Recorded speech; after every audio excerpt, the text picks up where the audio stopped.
बच्चों, आपका स्वागत है हमारे कीर्ति जैन की कोचिंग सेंटर में।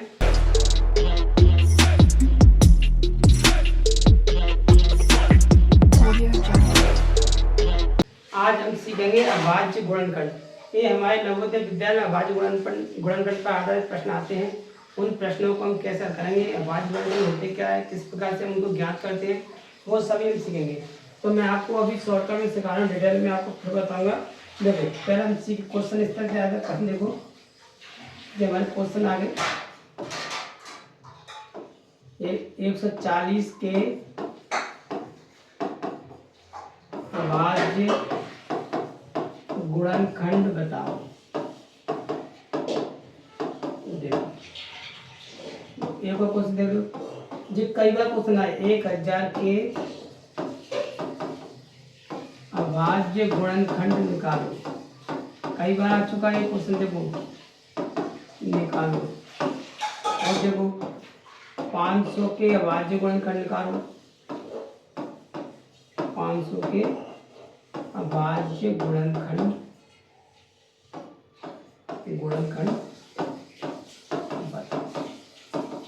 कुछ भी आ सकता है। और देखो 360 के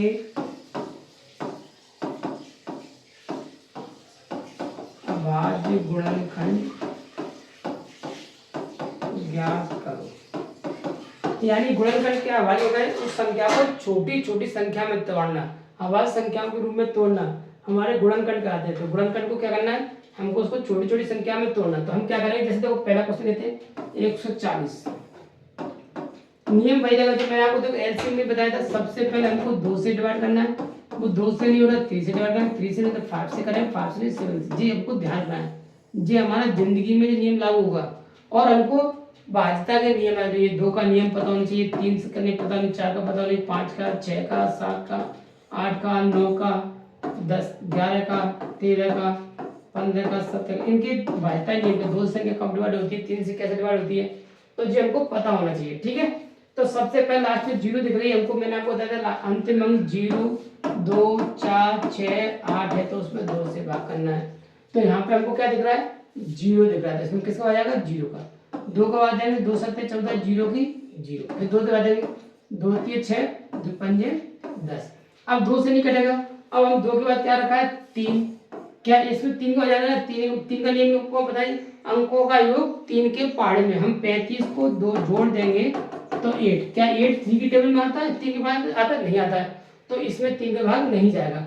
लेकिन हम क्या करें, चेक कर लेंगे, 3 एकम 3, 3 एकम 3, 2 रिमाइंडर बचा, नहीं जाएगा। तो किससे जाएगा, अंतिम में 5 है, तो मैंने आपको बताया 5 होता है, किससे 3 या 5 का। तो अब इसमें 5 का जाएगा ही जाएगा।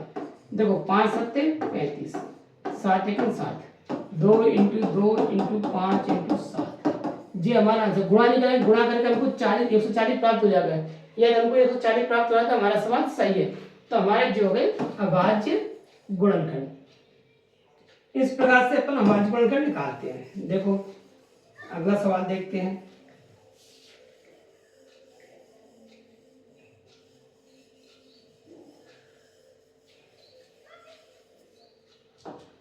देखो 1000 को नियम वही है। देखो 1000 और 2 का बाद 2 5 10, 0 की 0, 0 की, फिर 2 से बाद 2 3 4, 2 5 10, 0, फिर 2 से बाद 2 1 2, 2 3 4, 2 2।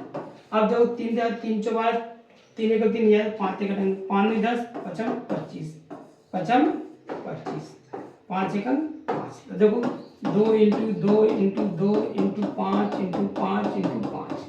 ये हमारा आंसर। गुणा करेंगे तुमको 1000 मिल जाएगा। इन सबका मल्टीप्लाई करेंगे कितना मिलेगा, 1000।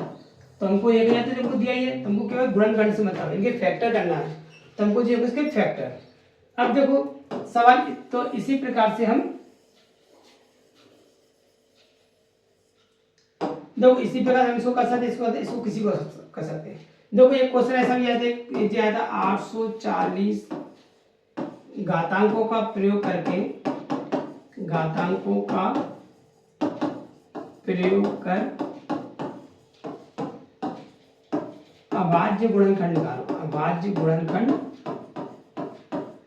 निकालो। देखो तो देखो नियम वही है, हमको क्या करना है, सबसे पहले सिंपल गुणनखंड है 840 के गुणनखंड करना है।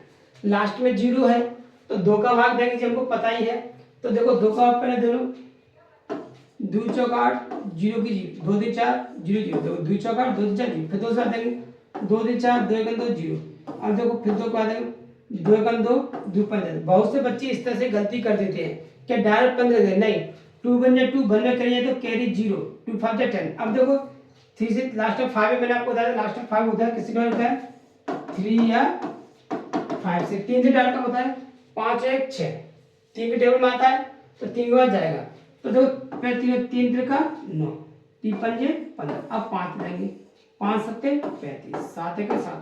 अब लिख लेंगे 2 into 2 into 2 into 3 into 5 into 7।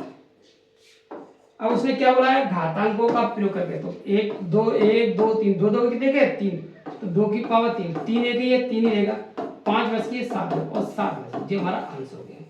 इस तरह से घात की बात करते हैं, उसको घातों में लिख दो गुणनखंडों को, तो ये हमारा इसका आंसर हो गया। ये भी सही है, लेकिन उससे केवल घातों को पूछा तो घातों के रूप में लिखना पड़ेगा, तो हमने घातों के रूप में लिख दिया। तो आशा करता हूँ आपको गुणनखंड समझ में आ गए होंगे कि गुणनखंड कैसे करते हैं। इसी प्रकार से हम अभाज्य गुणनखंड निकालते हैं, किसी भी संख्या के अभाज्य गुणनखंड इसी मेथड से निकाल लेंगे। तो देखो मैं आपको प्रैक्टिस के लिए कुछ प्रश्न दे रहा हूँ, उसको आप प्रश्न को हल करिए और मुझे कमेंट में बताएं। देखो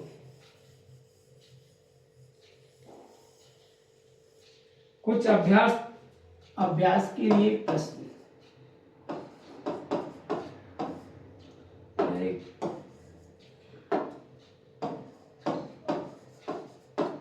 अभ्यास के लिए सब बच्चे लिख लेंगे। अभ्यास के लिए प्रश्न देखो लिख लो, 64 दूसरा, 48 तीसरा, 640, 1250, 1080, 700, 720,